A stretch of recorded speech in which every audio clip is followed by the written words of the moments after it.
aussi sous le nom de Paul, puisque son nom va changer après sa conversion. Le Seigneur va changer son nom. Mais il ne veut pas faire que changer son nom. Il va changer sa vie. Vous voyez? Aujourd'hui, des fois, il y a des personnes dans ce monde qui changent de nom parce que leur nom ne leur plaise pas. On a la possibilité de changer de nom de famille, parce que leur nom, ça ne va pas. Mais changer de vie, ça c'est autre chose. Une nouvelle vie, ça c'est autre chose. Ça, on ne peut pas l'acheter, un cœur nouveau, on ne peut pas l'acheter ça. Peut-être qu'on essaye, avec nos moyens, de se procurer un peu de vie. C'est possible dans ce monde. Beaucoup de personnes vont prendre des antidépresseurs. On est le pays en Europe où on consomme le plus d'antidépresseurs, la France. Vous voyez que ça va tellement bien. Les gens sont tellement en angoisse. Ils se posent des questions sur leur avenir. Pour eux, c'est flou tout ça. Et l'avenir, c'est vrai, elle est bien triste pour ce monde. Elle est bien noire pour ce monde. C'est celui qui peut changer une vie. Celui qui peut changer une vie. Comme dira Jésus à Nicodème, Nicodème, si tu ne nais pas de nouveau, tu ne peux pas rentrer dans le royaume de Dieu. Tu ne peux ni voir ni entrer dans le royaume de Dieu. Si tu ne nais pas de nouveau, il faut naître de nouveau. C'est vrai qu'on peut passer par des sacrements, on peut passer par le baptême, on peut passer par plein de choses, on peut faire plein de choses. On peut entrer dans le baptistère, on peut faire partie d'une église, d'une dénomination, d'une religion. On peut, c'est possible. Mais si on ne naît pas de nouveau, on ne pourra jamais rentrer dans le royaume de Dieu. Et c'est une affirmation. C'est Jésus qui le dit. C'est pas moi qui le dis, c'est Jésus. Il dit Nicodème. Qui était Nicodème? C'était un docteur de la loi. Il enseignait la loi. Il avait des disciples. C'était pas n'importe qui, Nicodème. Et pourtant, Jésus va lui dire Nicodème, si tu ne nais pas de nouveau, tu ne peux ni voir ni entrer dans le royaume de Dieu. Le ciel, ce n'est pas une religion. Le ciel, ce n'est pas des rites. Ce n'est pas des sacrements. Le ciel, c'est Dieu. Le ciel, c'est Jésus. Naître de nouveau, mais comment? Comment naître de nouveau? Et c'est vrai que Nicodème se posait la question, il va dire, mais maître, comment un homme peut-il naître de nouveau? Parce que lui, il prenait ça au littéral. Comprenez? C'est impossible. Il ne comprenait pas. Il ne comprenait pas que le Seigneur parlait. Il parlait du ciel, il parlait du spirituel. Il ne parlait pas de la terre. Il parlait du miracle du ciel. Que seul Dieu peut changer une vie. Que seul Dieu peut apporter à un cœur ce qu'il a besoin réellement. Parce que les hommes souffrent de toutes sortes de façons. Ils souffrent dans leur corps, c'est vrai. Alors, eh bien, il y a des médicaments pour essayer de nous soulager. Il y a des remèdes. On peut même passer par une intervention chirurgicale. Et quand une âme souffre, quand un cœur souffre, une âme, il n'y a pas de médicament. Et il n'y a pas d'opération. Il n'y a pas de moyen pour guérir une âme qui souffre. Une âme qui est vraiment dans l'angoisse. Et parfois même, les âmes sont tellement dans l'angoisse qu'ils mettent fin à leur jour. Des personnes mettent fin à leur jour. Parce qu'ils n'ont pas la solution en ce moment. Parce qu'ils n'ont pas la solution. Jésus, lui, il dira, si tu ne nais pas de nouveau, tu ne peux entrer dans le royaume de Dieu. Et combien Saul de Tarse est l'image de cela? Qui était Saul de Tarse? C'était un homme religieux lui aussi. C'était un homme religieux. Il priait Dieu. Il accomplissait ce que disait la loi. Il faisait des sacrifices. La Bible dit qu'il était irréprochable par rapport à la loi. Et il était un pharisien. À l'époque, était une secte la plus, comment je pourrais dire, c'est comme les juifs orthodoxes aujourd'hui, c'est la même chose. Hein? Ils étaient vraiment intègres. Ils pratiquaient ce que la loi elle disait. Et pour lui, sa vie, c'était ça. C'était des rites, c'était des traditions. Il priait Dieu, mais est-ce qu'il connaissait Dieu? Est-ce qu'il connaissait réellement ce Dieu qu'il priait? Est-ce qu'il connaissait vraiment ce Dieu qu'il disait servir? Il le servait, mais pas de la bonne façon. Parce que la Bible dit que Saul respirait la menace et le meurtre contre les disciples du Seigneur. Et on va lui donner des pouvoirs. Il va aller vers le souverain sacrificateur pour demander des lettres. On va lui donner le pouvoir de prendre les chrétiens, de les jeter en prison. Et pour lui, bien, c'était ça, servir Dieu. Il combattait cette nouvelle doctrine qu'il disait. Il combattait cette nouvelle doctrine parce que pour eux, les chrétiens étaient une nouvelle doctrine qui allait à l'encontre de la leur. Alors que Jésus a dit non, je ne suis pas venu abolir la loi, mais je suis venu l'accomplir. Et sur le mont des béatitudes, alors là, le Seigneur va révéler le sens vraiment de la loi. Où il va dire, on vous a dit, tu haïras ton ennemi. Mais moi je vous dis, aimez vos ennemis. Aimez ceux qui vous persécutent. Parce que eux, ils s'arrêtaient juste à la lettre. Mais en réalité, Dieu n'était pas simplement la lettre. C'est que derrière la lettre, il y avait la pensée de Dieu. Et Jésus, sur le mont des béatitudes, il va révéler ce que Dieu voulait réellement. Alors que eux s'arrêtaient à la lettre, ils ne comprenaient pas. Et Jésus est venu révéler vraiment la volonté de Dieu, est venu révéler vraiment la loi telle que Dieu la voulait pour l'homme, que Dieu voulait la mettre, que Dieu voulait que l'homme la mette en pratique, l'accomplisse de la bonne façon.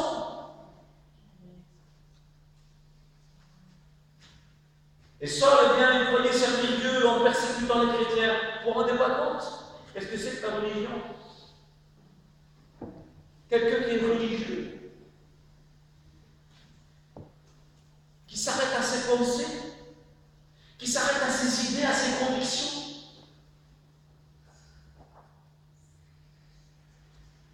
Et la Bible dit qu'un jour, là, il va partir pour aller à Damas. Vous savez, ça, ce n'était pas n'importe qui, ce n'était pas moi, c'était pas toi. Nous, on se croit quelqu'un, nous, des fois. Mais Paul, lui, c'était quelqu'un. Paul, lui, un seul mot, il te jetait en prison. Il te faisait mourir. C'était quelqu'un, Paul. Sa parole, elle avait du poids. Quand il parlait, ça avait du poids. C'était pas n'importe qui, Paul. Saul. Et quand il va partir pour aller à Damas, pour aller chercher bien les chrétiens qui étaient là-bas, pour les amener à Jérusalem, pour les jeter en prison. Vous savez qu'est-ce qu'on faisait à cette époque-là, aux chrétiens? On les mettait dans les arènes. On les jetait dans les arènes, on les faisait manger par les lions. Voilà qu'est-ce qui attendait les chrétiens. Et lui,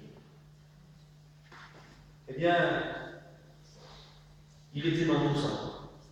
Il participe à ces choses-là. Même quand on va lapider Étienne, vous pouvez le lire, les chapitres avant, quand on va lapider Étienne, la Bible dit qu'on va prendre les vêtements d'Étienne, on va les déposer au pied de Saul de Tarse. Et la Bible dit que Saul de Tarse avait approuvé le meurtre. Il avait approuvé le meurtre d'Étienne. Et là, sur le chemin de Damas, il va pour aller prendre les chrétiens qui sont là-bas. Et ce jour-là, il va se passer quelque chose.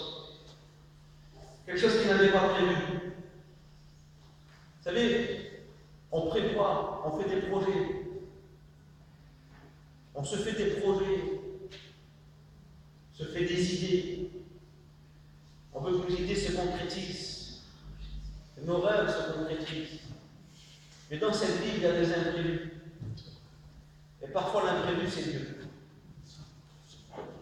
Et je dis Amen.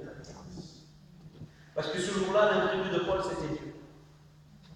C'était Dieu sur son chemin. Sur son chemin, Dieu va se révéler à lui.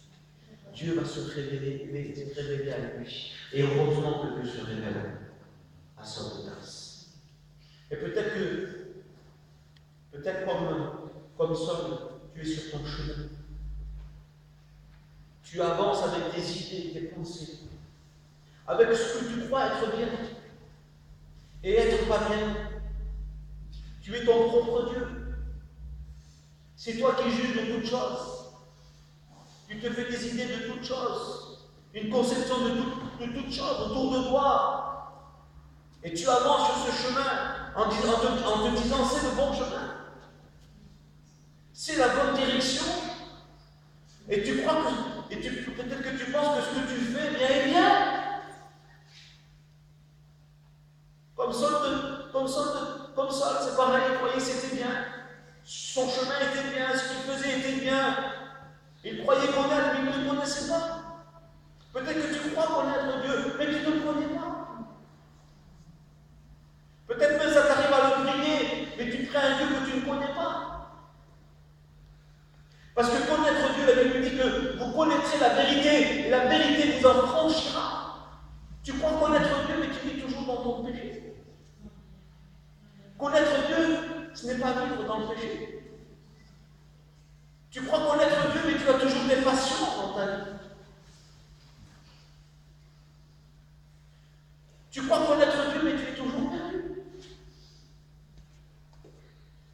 Connaître Dieu, quand la Bible dit que vous connaîtrez la vérité, ça a un sens plus large.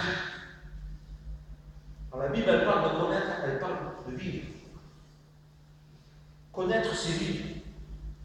Connaître, c'est marcher. Connaître Dieu, c'est vivre avec Dieu. Connaître Dieu, c'est marcher avec Dieu. C'est ça, connaître Dieu. C'est ça, connaître la vérité. Et quand on vit la vérité, quand on suit la vérité, après la vérité, elle nous affranchit à un moment donné. Ce n'est pas une connaissance intellectuelle. Ce n'est pas de la théorie. Parce que bien souvent, on s'arrête à la théorie. Non, la parole de Dieu est une parole qui est vivante. Et c'est une parole, comme dira Jacques. Jacques dira, ne vous bornez pas à écouter la parole de Dieu, en vous trompant vous-même par de faux raisonnements. Parce qu'on peut écouter la parole de Dieu, se tromper nous-mêmes par de faux raisonnements. Mais comme faisait Paul, seul de taxe. Tu écoutes la parole de Dieu, mais tu te trompes par de faux raisonnements. Et Jacques dira, arrêtez de faire ainsi. Il dit, mettez en pratique la parole. Il faut que la parole de Dieu, elle vive en toi. Il faut que Dieu vive en toi. Parce que la parole de Dieu, ce n'est pas simplement un livre. La parole de Dieu, dira Jean, chapitre 1er, est une personne qui s'appelle Jésus. Il faut que Jésus vive en toi. Il faut que tu le laisses vivre en toi. Et si tu le laisses vivre en toi, alors il fera ce qu'il a à faire. Si tu le laisses vivre en toi, il fera ce que toi tu ne peux pas faire. Ce que toi tu n'arrives pas à faire. Te libérer de ton péché, de tes passions, de tes angoisses. Si tu laisses une Jésus en toi, alors lui, il fera ces choses-là. Mais il faut que tu laisses Jésus vivre en toi. Et cet homme-là, sur son chemin, eh bien, il lui dit qu'à un moment donné, une lumière va éclairer. Il était en pleine journée. Une lumière va. C'était une lumière, mais encore plus forte que le soleil. Et quand la lumière va briller, elle lui dit qu'il va tomber à terre. Et là, à travers la lumière, il y a une voix qui se fait entendre et dit Saul, Saul, comment? Saul, Saul, c'est quelqu'un qui le connaît. À travers cette lumière, il y a une voix qui l'appelle, qui le connaît par son nom. Qui l'appelle par son nom et qui lui dit Saul, Saul, oui, c'est à toi que je parle. C'est à toi que je parle. Il faut que tu m'écoutes. Et Dieu te connaît ce soir. Et Dieu pourrait t'appeler par ton nom comme il l'a fait avec ça. Il pourrait citer ton nom ce soir, Seigneur. Parce qu'il te connaît. Parce qu'il connaît tout de toi. Parce que rien n'est caché à ses yeux. On peut cacher des choses. On peut cacher des choses à notre famille. On peut cacher des choses à notre femme, à notre mari. On peut cacher des choses, dissimuler des choses. Mais laissez-moi vous dire qu'on peut rien cacher à Dieu. Alors peut-être que t'aimes, dans ton cœur, il y a de l'amour. Peut-être qu'il y a de l'amour pour Dieu. Ce que tu dis dans ton cœur, Seigneur, j'ai quand même quelque chose pour toi. Je suis convaincu que c'est vrai. Je suis convaincu que dans mon cœur, il y a de l'amour pour Dieu, pour les gens de Dieu. Mais malheureusement, il n'y a pas de crainte. Et s'il n'y a pas de crainte, alors on fait ce qu'on veut quand on n'a pas la crainte de Dieu. On fait ce que l'on veut. La crainte de Dieu, dira la Bible, c'est la peine du mal. C'est le commencement de la sagesse. Quand on a la crainte de Dieu, alors on sait que Dieu nous voit. Quand je parle de crainte de Dieu, c'est pas avoir peur, c'est pas ça. Quand la Bible dit, la Bible elle parle de la crainte de Dieu, ce n'est pas avoir peur. Il ne faut pas avoir peur de Dieu. On a peur des hommes. On a peur d'un groupe, d'un dictateur. Mais la crainte de Dieu, ce n'est pas la peur. La crainte de Dieu, c'est de l'amour. La crainte de mal faire. La crainte de ne pas être à la hauteur. Mais aussi la crainte aussi nous fait comprendre que Dieu nous voit, que Dieu sait tout de nous. Il sait tout, il sait ce qu'on a fait aujourd'hui, il sait ce que tu as fait aujourd'hui. C'est pour ça que Job dira, chapitre 14, aujourd'hui, tu comptes mes pas. Job dira, aujourd'hui, tu comptes mes pas. Et aujourd'hui, Dieu a compté tes pas. Tous tes pas. Il a l'œil sur toi. Parce qu'il t'aime. Parce qu'il s'intéresse à toi. Parce que Dieu n'est pas indifférent à ta vie. Ta vie, elle a de la valeur pour lui. Dieu veut s'intéresser à toi, s'intéresse à toi. Et c'est pour ça qu'il a le regard sur toi.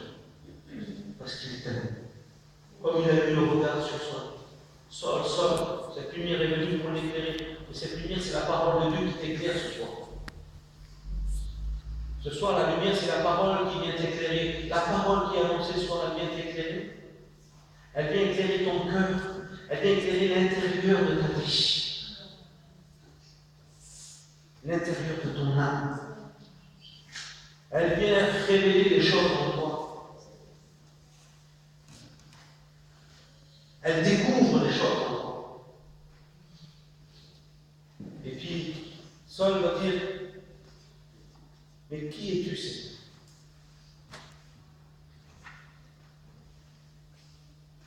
Il priait Dieu. Il servait Dieu. Il lisait la loi. Il la mettait en pratique. Et quand le Seigneur se révèle à lui sur le chemin de Damas, il dit, mais qui es-tu, Seigneur? Je ne connais pas. Est-ce que tu connais Dieu? Est-ce que tu connais Dieu? Peut-être que tu le connais d'une façon, mais pas de la bonne façon. C'est pour ça que tu as besoin d'une révélation. Tu ne peux pas vivre sur ce que tu entends, sur ce que tu vois des autres, sur ce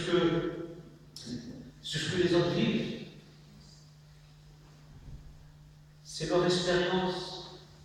C'est leur vie avec Dieu. C'est leur foi à eux. Tu ne pourras vivre que sur ta propre expérience avec Dieu, sur ta propre révélation avec Dieu. Et Dieu veut se révéler dans ta vie. Et ce soir, il t'éclaire de sa lumière pour te dire, s'il pourrait t'appeler ce soir, il pourrait le faire. Pour te dire arrête, ne va pas plus loin. Parce que tu vas trop loin. Tu t'engages sur un chemin où peut-être il n'y aura pas de retour. Tu ne pourras plus faire marcher avec. Et tu dis arrête maintenant. Et laisse-moi t'éclairer de ma lumière.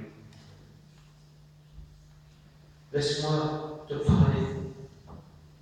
Laisse-moi t'enseigner. Laisse-moi faire ce miracle en toi.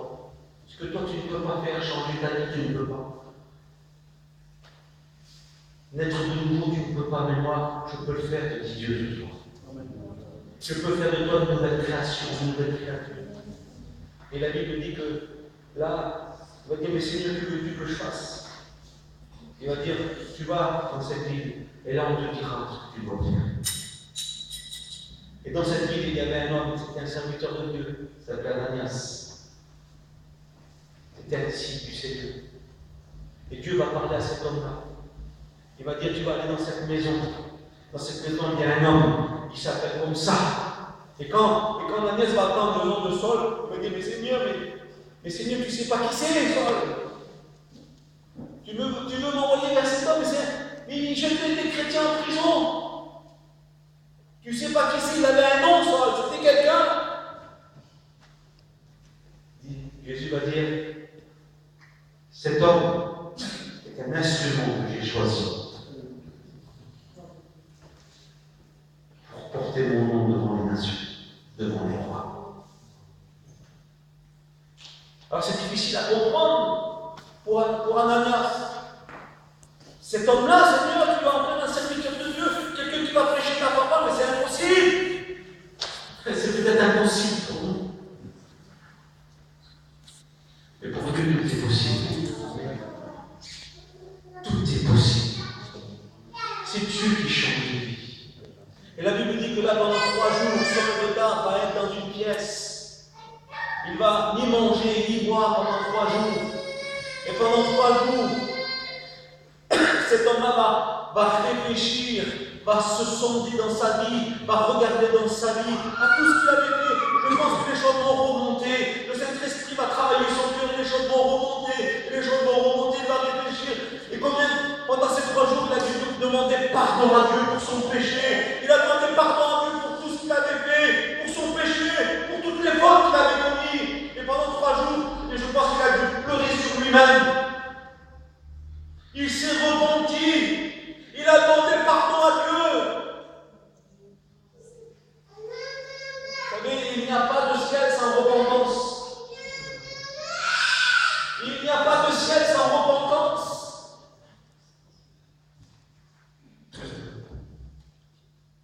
Il faut se repentir. La repentance, c'est avouer. Avouer qu'on est des pécheurs. Avouer qu'on ne mérite rien. Et qu'on a besoin de Dieu. Avouer qu'on a fait du tort à Dieu. Et c'est difficile d'avouer qu'on a tort. C'est difficile d'avouer qu'on était à côté. Croyez pas que ça a été difficile pour cet homme-là. C'était quelqu'un, Saul. C'était pas n'importe qui. Eh bien, il a demandé pardon à Dieu. Il s'est repenti pour toutes les fautes, pour tout le mal qu'il a fait. Et c'était vrai, c'était sincère. Il s'est tourné vers Dieu. Ce soir, la solution, c'est de se tourner vers Dieu. C'est la solution, c'est la liberté. Et la Bible dit que 3 jours après, la Bible dit que Ananias va venir. Il va prier pour Saul de Tarse. Et quand il va prier pour lui, la Bible dit que des écailles des yeux vont tomber. Des écailles vont tomber de ses yeux. À ce moment-là, vision n'était plus la même. Sa vision a changé. Sa vision de Dieu, de la connaissance de Dieu, elle a changé. Parce que Dieu, à ce moment-là, a fait le miracle. C'est Dieu qui fera le miracle en toi. N'essaye pas de toi-même, tu ne pourras pas. Peut-être que tu vas essayer, mais tu n'es pas arrivé. Il faut que tu laisses faire le Seigneur dans ta vie. Il faut que tu laisses faire la lumière dans ta vie. Laisse-toi convaincre par la parole de Dieu. Laisse-toi convaincre par l'Esprit de Dieu. N'essaie pas de lutter. N'essaie pas de lutter. Qui peut gagner avec Dieu? Saul, il te serait dur de regarder contre les aiguillons. Tu ne peux pas gagner avec Dieu. Vous savez, fléchir les genoux, reconnaître son péché, ce n'est pas une défaite, c'est une victoire. C'est une victoire. C'est la victoire.